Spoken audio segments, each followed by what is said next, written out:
Huwag kang makipaglaro sa hindi mo kilala dahil hindi mo alam kaya niyang kontrolin ang iyong damdamin.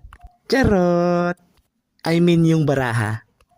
Tulad ng game na ito, merong 5 manlalaro sa lamesa. Binalasan na ng bangka ang baraha. Pipili ng numero ang bangka kung saan sila magsisimula ng pamimigay. Dahil 2 ang nakuha, magsisimula ang bilang mula sa akin papunta sa padalawang manlalaro. Oo nga pala kaibigan, kasali ka dito. Yun ka yung may piso. O di ba ang ganda? Pero kaibigan, huwag ka agad magpapadala.